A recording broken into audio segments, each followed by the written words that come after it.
दोस्तों, रामायण एक पवित्र ग्रंथ है जो भारत की संस्कृति की पहचान है। रामायण पढ़ने से व्यक्ति सत्य और मानवता के रास्ते पर चलना सीखता है।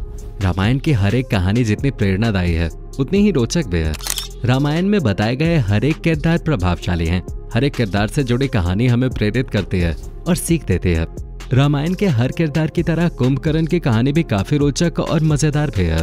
कुंभकर्ण अपनी भूख और नींद के लिए काफी प्रसिद्ध था, क्योंकि राक्षस कुल का होने के बावजूद वो 6 महीने सोता था और एक दिन जागता था।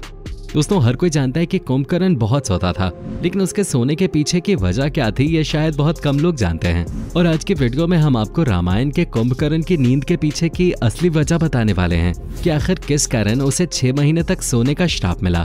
साथ ही ये भी बताएंगे कि उसने अपने भाई रावण को युद्ध रोकने और भगवान श्री राम से माफी मांगने को क्यों बोला था। आइए जानते हैं रावण के भाई कुंभकर्ण की वो कहानी जो उसे एक ज्ञानी और धर्म के मार्ग पर चलने वाला राक्षस बताती है। दोस्तों, कुंभकर्ण की कहानी जानने से पहले जानते हैं कि आखिर कौन था कुंभकर्ण। दरअसल कुंभकर्ण रावण का सबसे छोटा भाई था। रावण के 2 भाई थे, विभीषण और कुंभकर्ण। कुंभकर्ण की माता का नाम कैकसी था, जो राक्षस कुल से थे। वहीं उसके पिता विश्रवा ब्राह्मण कुल के थे। यही कारण था कि रावण और उसके तीनों भाइयों में राक्षस कुल के होने के बावजूद ब्राह्मण का गुण था। जैसा कि हम जानते हैं कि रावण राक्षस होने के साथ साथ बहुत बड़ा ज्ञानी और शिव भक्त भी था। लेकिन आपको बता दें कि कुंभकर्ण भी काफी ज्ञानी और बहादुर था। हालांकि इन दोनों भाइयों में राक्षस के भी गुण थे, क्योंकि ये दोनों अपनी माता के साथ काफी समय बिताया करते थे।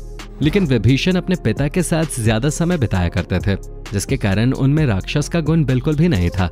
यही कारण था कि वो भगवान राम के बहुत बड़े भक्त थे। दोस्तों, आइए अब हम आपको कुंभकर्ण को दिए गए श्राप की कहानी बताते हैं। दरअसल कुंभकर्ण बहुत ही विशालकाय शरीर वाला बुद्धिमान और ताकतवर राक्षस था। उसकी ताकत के सामने तो भगवान इंद्र भी डरते थे। कुंभकर्ण को हमेशा से ही खाने का बहुत शौक था। विशालकाय शरीर होने के कारण वो एक बार में हजारों लाखों लोगों का खाना खा जाता था। उसकी सेना और राज्य के दास खाना जुटाते जुटाते थक जाते थे, लेकिन कुंभकर्ण की भूख समाप्त नहीं होते थे। एक दिन कुंभकर्ण ने सोचा कि यदि भगवान ब्रह्मा की तपस्या करें और उनसे वरदान में स्वर्ग का सिंहासन मांग लें तो जीवन भर उसे पेट भर के खाना खाने को मिलेगा। ये सोचकर कुंभकर्ण और उसके दोनों भाई रावण और विभीषण ने भी उसके साथ तपस्या करना शुरू कर दिया। वो भगवान ब्रह्मा का नाम जपते हुए लंबे समय तक तपस्या करते रहे। इधर भगवान इंद्र को भी डर था कि कहीं भगवान ब्रह्मा इनसे प्रसन्न होकर वरदान मांगने को ना कहें, और यदि उन्होंने ऐसा किया तो निश्चित ही कुंभकर्ण स्वर्ग का सिंहासन मांग लेगा। ये डर उन्हें सता रहा था और यही चिंता लेकर भगवान इंद्र माँ सरस्वती के पास जाते हैं और अपनी सारी चिंता उन्हें बताते हैं, जिसके बाद माता उनकी मदद का आश्वासन देती हैं। उधर भगवान ब्रह्मा कुंभकर्ण की तपस्या से प्रसन्न हो चुके थे और फिर वो उन तीनों को दर्शन देते हैं। भगवान ब्रह्मा कुंभकर्ण को मनचाहा वरदान मांगने के लिए कहते हैं। कुंभकर्ण वरदान के रूप में इंद्रासन मांगने वाला होता ही है कि माँ सरस्वती उसके जिह्वा यानी जीभ पर विराजमान होकर इंद्रासन के बजाय निंद्रासन बुलवा देते हैं। जब तक रावण और कुंभकर्ण ये समझ पाते हैं तब तक भगवान ब्रह्मा तथास्तु बोल चुके होते हैं। इसके बाद जब कुंभकर्ण और रावण को इस बात का एहसास होता है तो भगवान ब्रह्मा को वरदान वापस लेने के लिए कहते हैं, लेकिन भगवान ब्रह्मा कहते हैं कि एक बार दे दिया गया वरदान वापस नहीं लिया जा सकता। इधर कुंभकर्ण को भी अपनी गलती का एहसास हो जाता है। वो भगवान ब्रह्मा के सामने रोने गिड़गिड़ाने लगता है। तब भगवान ब्रह्मा कहते हैं कि मैं वरदान तो वापस नहीं ले सकता, लेकिन इस वरदान के प्रभाव को कम जरूर कर सकता हूँ। हमेशा निद्रा में रहने के बजाय अब तुम 6 महीने जागोगे और 6 महीने निद्रा में रहोगे। जिसके बाद से कुंभकर्ण 6 महीने तक नींद में रहता था और 6 महीने जागने के दौरान पेट भर के खाना खाता था। लेकिन इस 6 महीने के दौरान वो इतना खाना खा जाता था कि पूरी लंका में खाने की कमी हो जाते थे और खाना न मिलने की सूरत में वो और गुस्से में आ जाता था, जिसके बाद वो अपने सामने आने वाली हर चीज को खाना शुरू कर देता था। रावण भी इस बात से बहुत परेशान था और उससे अपने भाई की हालत देखी नहीं जा रही थी। जिसके बाद रावण एक बार फिर से ब्रह्मा जी की तपस्या करता है और जब प्रसन्न होकर ब्रह्मा जी उसके सामने आते हैं तो रावण ब्रह्मा जी से कुंभकर्ण के 6 महीने जागने के वरदान को बदलने के लिए कहता है। जिसके बाद ब्रह्मा जी वरदान को बदल देते हैं और इस बार कुंभकर्ण को लगातार 6 महीने तक सोते रहने वो केवल एक दिन जागने का वरदान दे देते हैं, जिससे कुंभकर्ण का सारा जीवन सोते हुए ही बीता।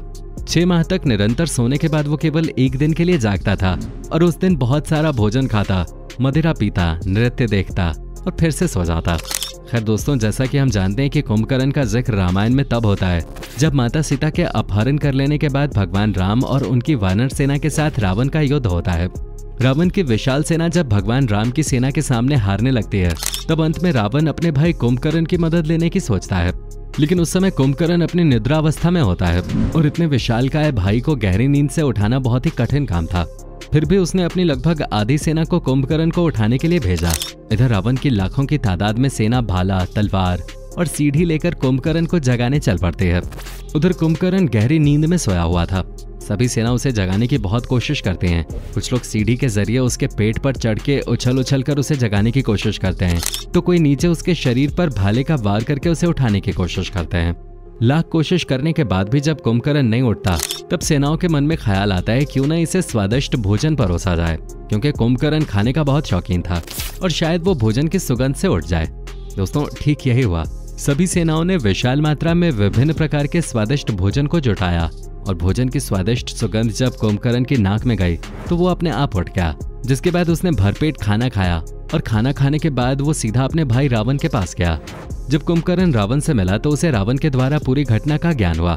रावण ने उसे बताया कि किस प्रकार उसने माता सीता का हरण कर लिया है, जिसके बाद श्री राम ने वानर सेना के साथ लंका पर चढ़ाई कर दी है और किस तरह इस युद्ध में रावण के कई योद्धा और भाई बंधु मारे जा चुके हैं। स्वयं रावण भी श्री राम के हाथों परास्त हो चुका है, इसलिए उसे समय से पहले श्री राम की सेना के साथ युद्ध करने के लिए जगाया गया है। दोस्तों, उस वक्त कुंभकर्ण को यह आभास हो गया था कि श्री राम कोई और नहीं बल्कि नारायण का अवतार हैं और माता सीता स्वयं मां लक्ष्मी का। उसने भूतकाल में घटित हुई कुछ घटनाओं का उदाहरण देकर रावण को समझाने का प्रयास किया कि वो माता सीता को लौटा दे तथा श्री राम की शरण में चला जाए। इसके साथ ही उसने ये भी कहा कि यदि उसने ऐसा नहीं किया तो राक्षस कुल का विनाश हो जाएगा। ये सुनकर रावण ने कुंभकर्ण पर बहुत क्रोध किया तथा उसे युद्ध में जाने का आदेश दिया। आखिर में जब कुंभकर्ण समझ गया कि अब रावण को समझाने का कोई फायदा नहीं, तो उसने युद्ध भूमि में जाकर नारायण के हाथों मरने का निश्चय लिया, जिसके बाद वो श्री राम के साथ युद्ध करने के लिए निकल पड़ा। दोस्तों, जब कुंभकर्ण अपना विशाल शरीर लेकर युद्ध भूमि में पहुंचा तो वानर सेना में आतंक मच गया। ये देखकर कुंभकर्ण का छोटा भाई विभीषण उससे वार्तालाप करने आया। उसने कुंभकर्ण को श्री राम की सेना के साथ मिलकर धर्म का साथ देने को कहा, लेकिन तब कुंभकर्ण ने अपना धर्म अपने भाई व लंका के राजा के लिए लड़ना बताया। उसने विभीषण को भी गलत नहीं कहा और उससे कहा कि वो अपने धर्म का पालन करे और उसे अपने धर्म का पालन करने दे। जिसके बाद वो युद्ध करने के लिए आगे बढ़ा। कुछ ही देर में कुंभकर्ण ने युद्ध के मैदान में भीषण तबाही मचा दी। वो वानरों को अपने पैरों तले कुचलता हुआ आगे बढ़ रहा था और उन्हें चबाकर खा रहा था। इसी बीच में उसका हनुमान, लक्ष्मण, अंगद आदि से भी युद्ध हुआ, लेकिन उस वक्त ये सभी उसको रोक पाने में नाकामयाब रहे। जब वानर नरेश महाराज सुग्रीव उससे युद्ध करने आए तो वो बहुत प्रसन्न हो गया। उसकी योजना थी कि यदि वो सुग्रीव को ही बंदी बनाकर रावण के सामने ले जाएगा तो उससे वानर सेना का साहस टूट जाएगा। वो अपने राजा को बंदी बना देखकर वो निराश हो जाएंगे। उसने ठीक ऐसा ही किया और जब वो सुग्रीव को बंदी बनाकर रावण के महल की ओर ले जाने लगा तो पीछे से स्वयं श्री राम ने उसे चुनौती दी। कुंभकर्ण को पता चल गया था कि उसके सामने स्वयं नारायण आ चुके हैं। अब उसका अंत निश्चित है, लेकिन नारायण के हाथों मृत्यु होने से वो बेफिक्र था। उसने श्री राम के साथ भीषण युद्ध किया तथा अंत में भगवान श्री राम ने इंद्रास्त्र चलाकर कुंभकर्ण की दोनों भुजाएं काट दी। उसके बाद प्रभु श्री राम ने ब्रह्मदंड चलाया, जिससे कुंभकर्ण का सिर कटकर समुद्र में जा गिरा और अंत में प्रभु श्री राम ने कुंभकर्ण के पेट को काटकर अलग कर दिया और इस तरह कुंभकर्ण का वध हो गया। दोस्तों, जब कुंभकर्ण के वध किए जाने की खबर रावण को पहुंची तो रावण फूट फूट कर रोने लगा और मन ही मन सोचने लगा कि ऐसा कैसे हो सकता है। कुंभकर्ण, जिससे भगवान इंद्रराज भी डरते थे, आखिर उसको एक आम इंसान ने कैसे मार दिया। तो दोस्तों, ये थी कहानी रावण के भाई कुंभकर्ण के, जो राक्षस कुल से होने के बावजूद धर्म पर विश्वास रखता था। उम्मीद करते हैं कुंभकर्ण पर हमारी आज की ये पेशकश आपको पसंद आई होगी। अगर पसंद आई है तो वीडियो को लाइक करके अपने दोस्तों के साथ शेयर करना ना भूलें और ऐसी ही वीडियोस के लिए इस चैनल को सब्सक्राइब करके बेल नोटिफिकेशन को भी जरूर ऑन कर लें। धन्यवाद।